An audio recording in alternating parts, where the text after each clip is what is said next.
Welcome back guys, PC Basic Tips. Pero hindi mo na usapang PC o printer ulit guys.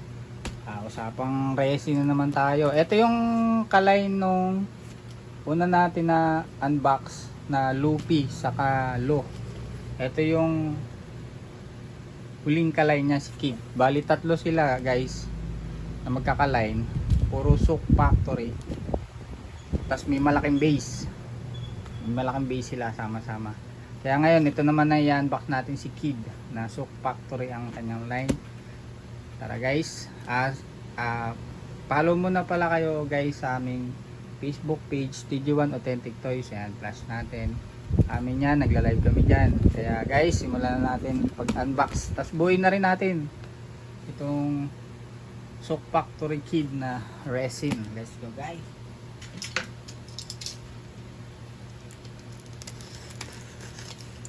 May USB pa to guys.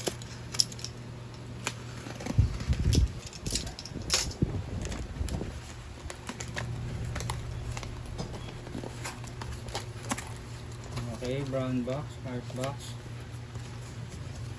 Tanggalin muna natin. Magaan lang naman to eh. Kaya hindi natin ito.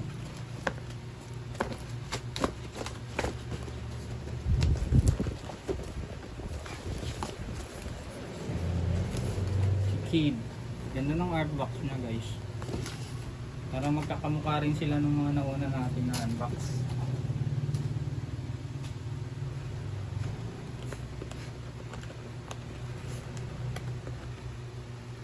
Hirap. Okay. Bagong bago.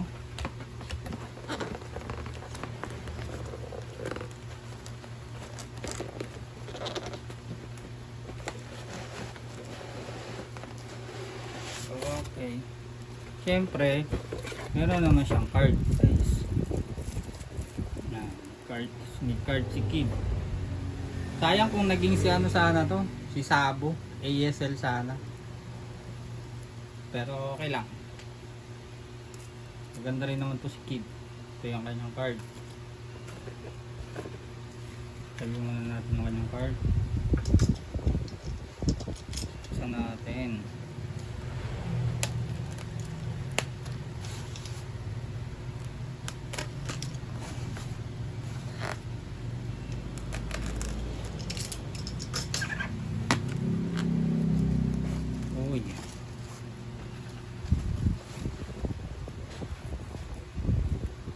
Unahin natin tanggalin yung base guys kasi yun yung mahalaga eh.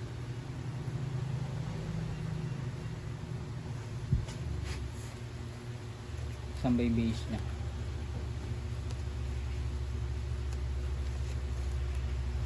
Naku, ang angas guys.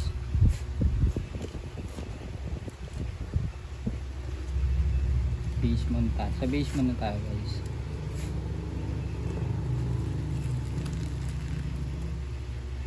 Ito yung kanyang base, plastic pa guys.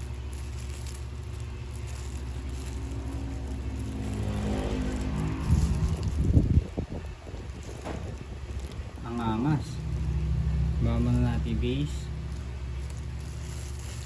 Sabi na natin yan.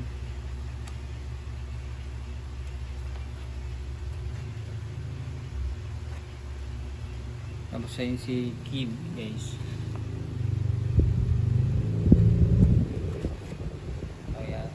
Patanggal ah.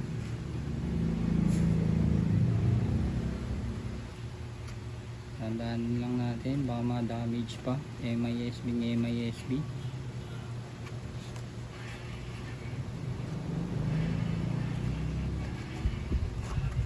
Ayaw yata patanggal. Si Kid. Angas na itong si Kid guys.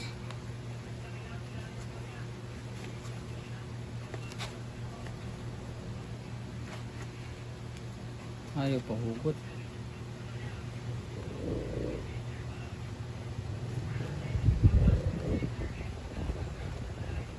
Okay. Ang angas ni Kid guys.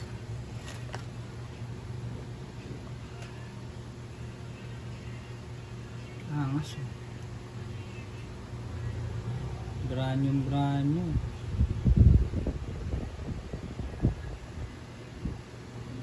Wala bang ano ba talaga yun?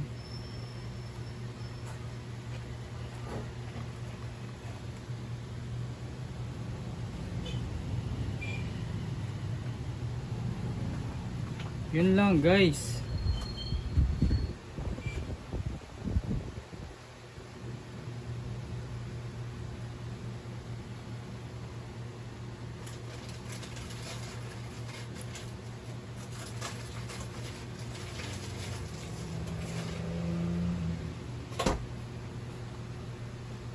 Yun ang mahirap guys eh. Ayan, meron siyang nagkaroon siya ng nagkaroon siya ng issue. Yun ang mahirap sa MISB guys.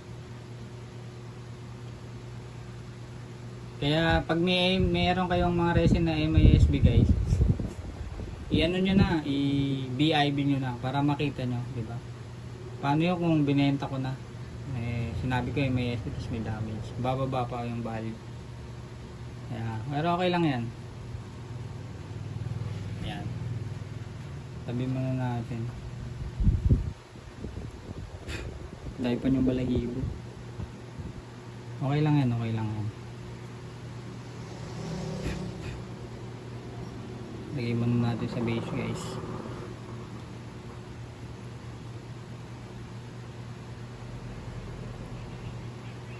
Okay guys, maya lapit na lang uli natin. Yan.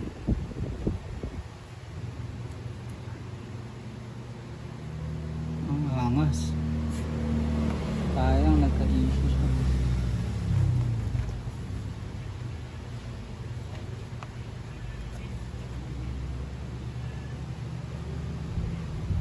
Tapos eto ano niya sa likod.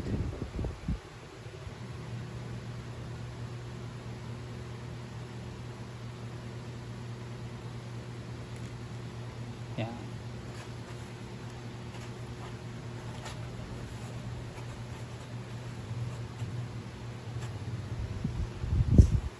Okay, sunod.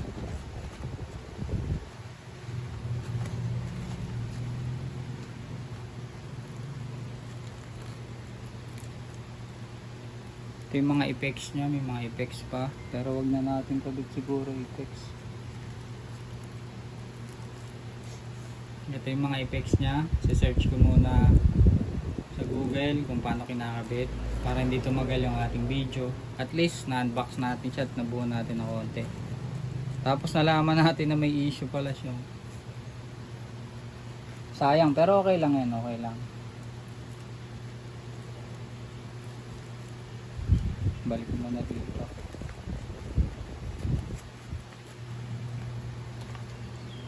Okay. Pakita ko sa inyo na mas malapit guys.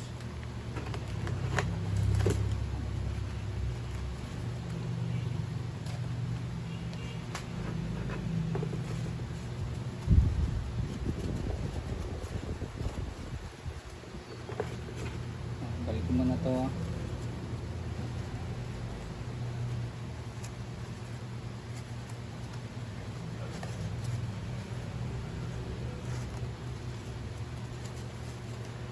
Walang baliwan. Balik mo na to guys, tas pakita natin ang malapit.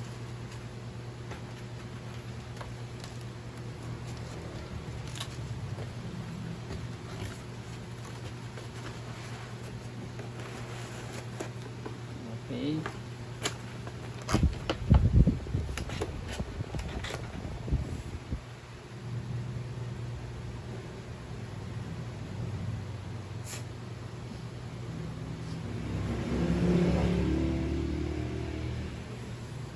Uy!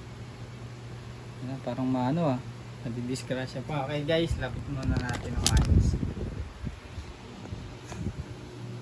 Ayan, okay guys, ito ulit yung kanyang card. Ayun yung mga kalay nila guys. Ito ulit yung kanyang card. Tapos si Kid. Ang angas ni Kid guys. Tapos to ano yan, sigurado may apex dyan eh. May nilalagay na apex. I-search muna natin sa Google yung actual pic niya para makita ko saan nilalagay yung mga apex. Parang yun. Overall angas guys.